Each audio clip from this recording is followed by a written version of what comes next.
Assalamu alaikum and good afternoon. You're listening to Atiyah on the Mental Health and Emotional Wellbeing Show on Ramadan Radio Wolverhampton, online on ramadanradiowolves.com. In the show today, we hope to provide information that may be helpful to support your well-being and the well-being of others, because everyone's mental health matters. As you might be aware, last Tuesday we had our guest Sajeda Patel on the show, and she has agreed to provide a 4-part series talking about, firstly in the last show, Islamic counselling, psychotherapy and what it's about, and where you can get some training on it if you're training in psychotherapy or counselling. And in the show today, we're going to be focusing on anxiety. Welcome to the show, Sajeda. Assalamu alaikum. Wa alaikum salam. Thank you for having me on the show, and I look forward to filling you in. I find anxiety is very exciting for me because it's quite nice to work with, actually.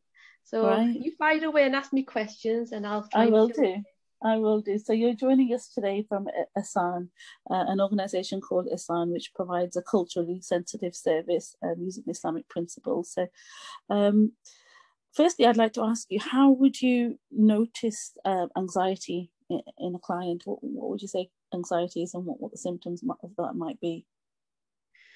Anxiety is easier to notice because the body gives a reaction.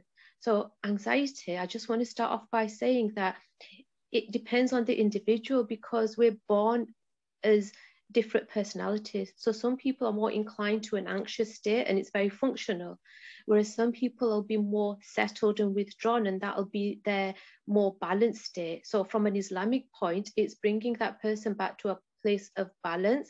So even though somebody might seem quite alert and edgy, that might be their state of place of norm. So it's what their norm is first, and looking at changes. And when we look at changes, that means that their function is compromised. So if they're in an anxious state as well, it can be healthy and unhealthy. So if it's something that's a healthy state, that's working with that person in that situation. So if somebody's in a tense situation and the situation is demanding, they need that adrenaline to drive them. So like a student, if they're coming up to exams, they don't want to be laid back all throughout. They want something to give them that extra push. So they might not sleep as well, but it's a temporary thing. And it might be that that balance is there according to that situation. So you're saying that's the healthy anxiety, when it's short and required to kind of complete a task or impeding demand. So if you're teaching, training, etc. Yeah, or if you're like in a bit of a threatening situation where you're crossing the road and a car's zooming at you, that anxiety needs to drive you straight in the opposite direction. So that adrenaline that's pumping the body will help your muscles move faster. So when you go into an anxious state, your thinking doesn't have to come into play straight away. Your thinking will be only limited to the information it requires for that situation.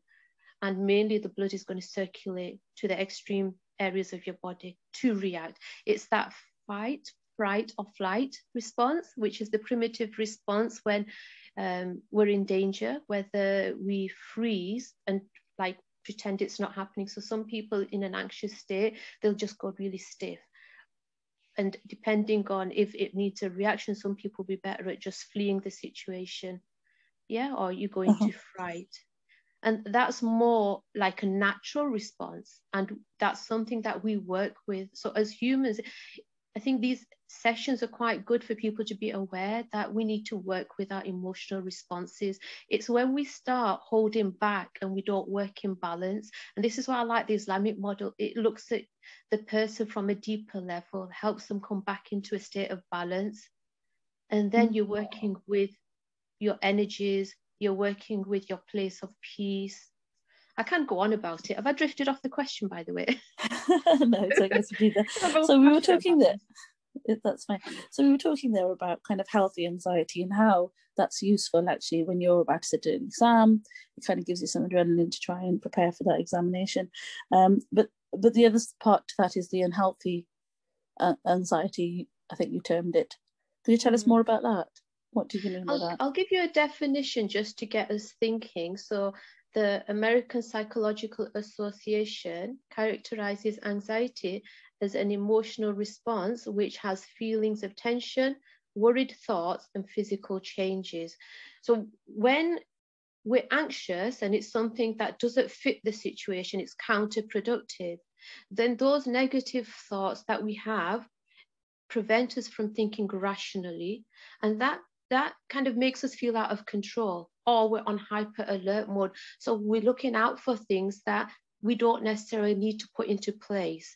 And what I wouldn't notice the thoughts when I'm sat with somebody, but I'll notice their body responding in a tense way, and they're quite fidgety, and the way they're talking is quite disjointed.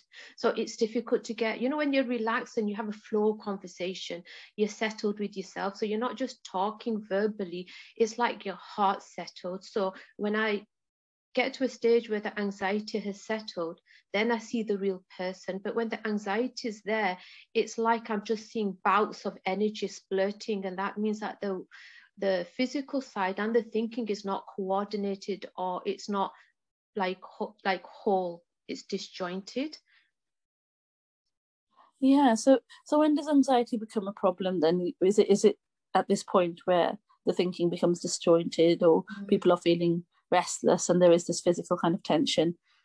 When does it become an issue, anxiety? There's plenty of causes, aren't there? Because anxiety is just a symptom, and anxiety can be mild, even in the situations where it's not fitting the situation. So it's where it's mild, you can then probably notice that it's more doable. But where there's something more deeper and the anxiety is more in the way and it's there most of the time, then it could be that you've got some trauma that's keeping you on edge, and it's kind of defining who you are as well, especially if it comes from your childhood.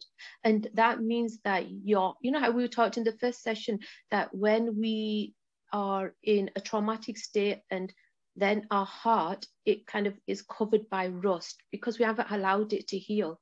So that heart is irritated. That's like more from a deeper level. But what the person would notice is they can function some of the time, but there's always an underlying level of anxiety where they're apprehensive, feeling sense of danger. Actually, these days, it's the way people connect as well, because we're not having that social interaction where we can be ourselves, because that's so important as well, that if we're caught up in technology, it's like we could get so drawn into it that the other state, we've lost track of how to relax and be normal, and then we jump into a state of anxiety. And there could be other causes as well, which may not be situational based. So it could be that hormonal imbalance, or maybe like if you've got a thyroid, underactive thyroid, it affects you as well. Or, you know, any kind of addiction as well. Those kind of causes, there's a lot, but it's a reaction in your body, and it's trying to tell you something about your discomfort. Yeah. And so this discomfort, I mean, when is it a problem? So you said, you know, when there's an exam and you have to prepare for it, there's that adrenaline, that's useful anxiety. But then there's sometimes unhelpful anxiety. So when do we notice it's a problem? It's an issue that needs addressing. Yeah, depends on the age, really, how we notice the symptoms. So when I work with children, it's a change in how they respond around them. So even if their behavior seems like they're being aggressive, actually they don't understand. It's for us to help them find that safe space and notice how they react in the different situations. So more with children, it's the behavior. With teenagers, when they experience anxiety, it could affect their way of living, the choices they make. So it could be that their food intake has changed.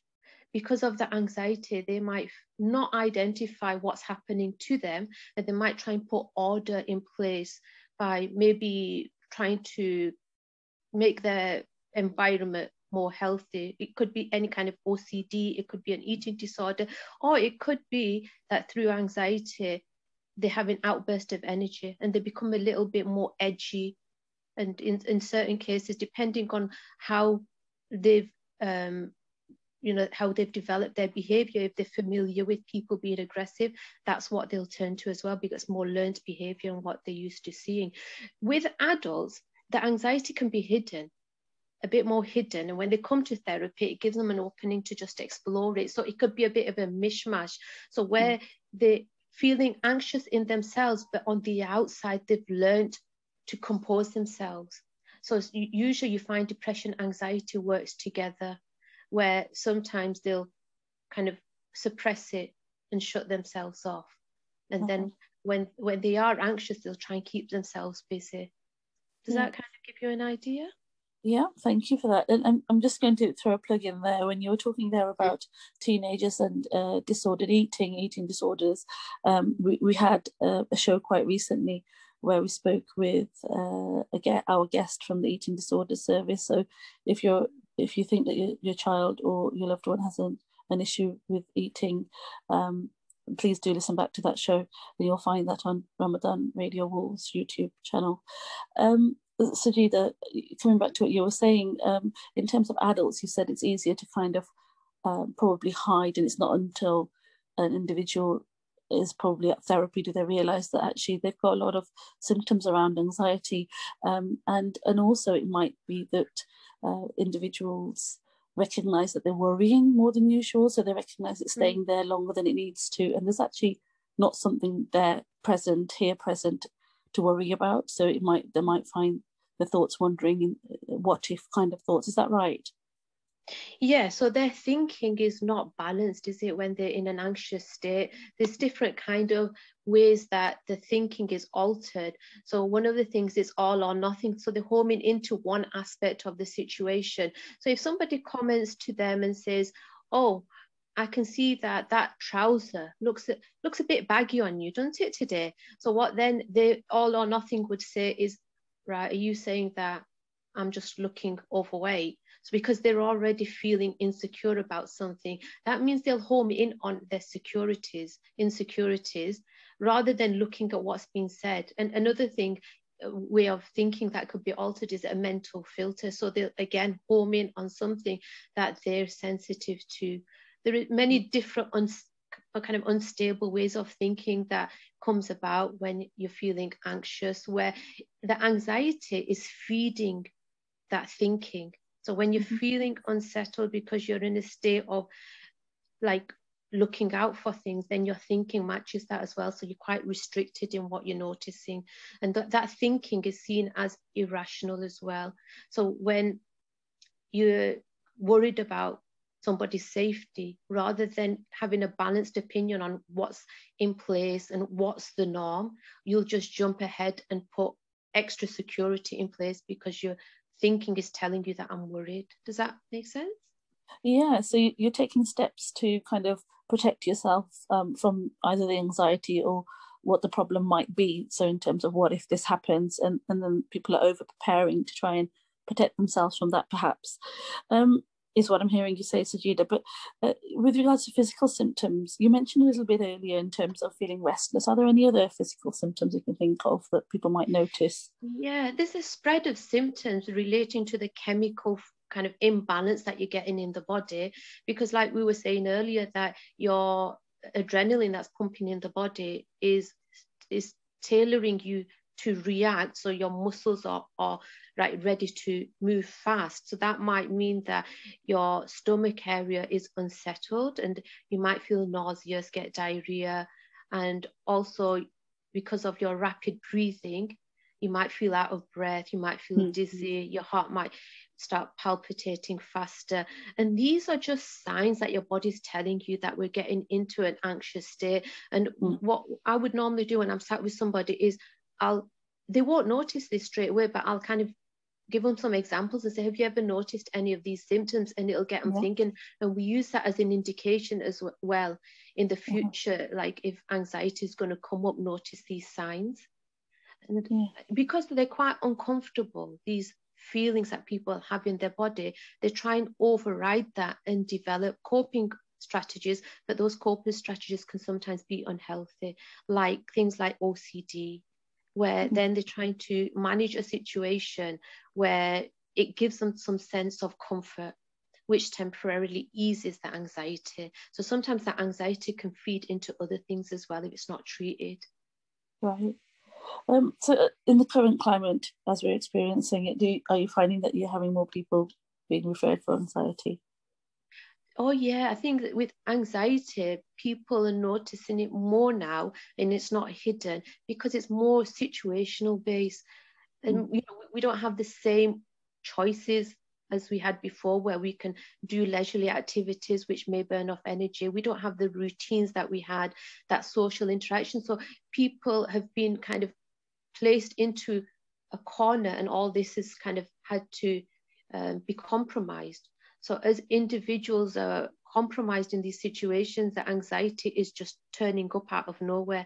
And then obviously we're in a closed space as well. If we're not used to being at home for so long, and things that were underlying before, any tensions, they are there now. You can't escape them. So all these factors are going to aggravate a situation where anxiety develops, which is then something once we address, because it's not deep rooted, probably if it isn't deep rooted, it's situational based, then we develop coping strategies, whether it's about identifying your level of resilience being compromised and how we can incorporate other ways of having that outlet.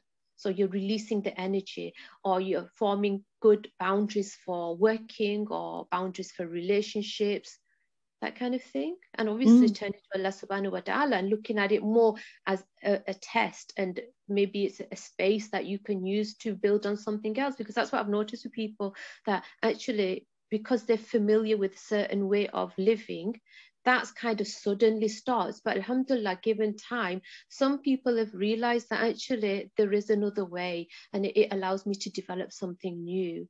Obviously, it depends, don't it, on your resources as well. So if there's no other way around it, it's best to catch that anxiety and manage it, and accept that you are compromised, because there's comfort in that as well. Once you understand that actually this is quite a normal response. Thank you, Sajeda. So can you provide us some kind of, is there any Islamic guidance around it, around anxiety, or anything that people might find useful to hear? Yeah, well, looking at the time when Musa alayhi salam, when he was commanded to take the message to Pharaoh, and Musa alayhi salam, he had a stuttering, and also he was a bit apprehensive that he was going to this like figure who wouldn't take him for the message. He was worried that he wouldn't convey the message to the level it needed to be conveyed. So Allah subhanahu wa ta'ala sent him this dua. قال رب اشرح لي صدري ويسر لي أمري واحلل عقدة من لساني يفقهوا قولي. And what that's saying is, in the dua, we're asking Allah that expand for me my breast, because when we are anxious, our chest becomes tight. And that's something that Imam al-Ghazali explains thoroughly in his works, that the impacts of the diseases of the heart. And it's a beautiful way in which he explains that actually when we are compromised and when we feel anxious, our heart feels tight and anxious. So in this dua, we're asking that Allah ease my task for me. So it's about asking for Allah's help to ease that tension in you. So it says, untie the knot from my tongue. And what Musa alayhi salam is saying is that they may understand my speech. So that's a dua that I commonly pray when I start an activity. So it gives me that ease and that clarity in the speech. And there's other duas as well, like I can mention for anxiety and sorrow. Yeah, go ahead. I've got time. Yes. Allahumma inni a'udhu bika minallahumma wal hazni wal ajzi wal qasli wal bukhli wal jubni wasalidina wa alayhi rijal. And what that dua is asking is, oh Allah, I seek refuge in you from grief and sadness, from weakness and from laziness, from miserliness and from cowardness, from being overcome by debt and overpowered by men. So we can tell from these duas that these things where we are tested with our inner spirituality is a test. It's called jihad al-nafs. So we maybe go along in lives and realize that Allah sent us on this world, so we are going to be tested. But what about when we're tested with the state of our heart? Do we understand what that means? And that's the bit where if we can work with the state of our heart, that doesn't mean that, you know, we're always going to keep our hearts clean. It's a continuous level of work that we need to input, but that comes from self-awareness. And then along with our efforts, we at the same time ask Allah subhanahu wa ta'ala from the du'as that he's revealed that only you can heal us, but we have to put our efforts in, don't we, and look at the resources that we have. Mm-hmm. So it sounds like a very holistic approach that you take in working with Muslim clients in particular, I suppose. You talked earlier about symptoms around anxiety. Would you say that lots of people are probably not aware that they are experiencing anxiety? I think we did touch upon that earlier, but would it be helpful to go back to that? Yeah, I mean, with anxiety, if you notice that you're not sleeping as well, that's a key one. I find when, like, if somebody has had a sudden loss, like, you know, I've mentioned before in bereavement, and they go into a shock state, they might not be able to vocalize what's going on or even notice.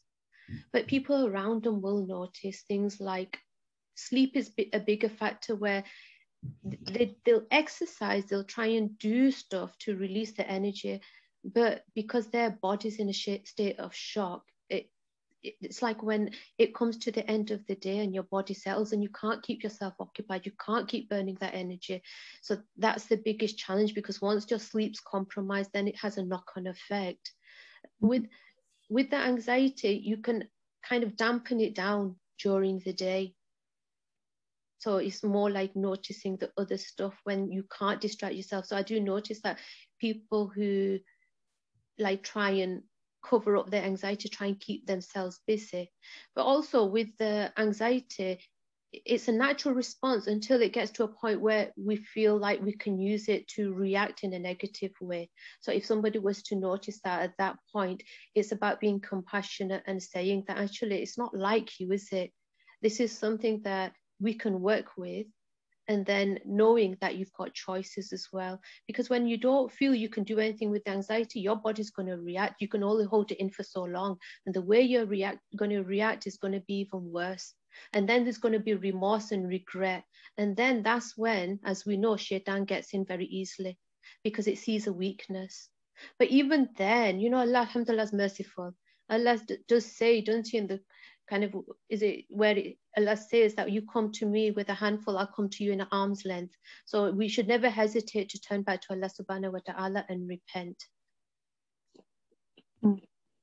So here you're mentioning, you mentioned there about the religious aspect of treating anxiety, is what I'm hearing you say. So when people will notice it's an issue when there is sleeping problems, problems concentrating, kind of some people feel irritable, don't they?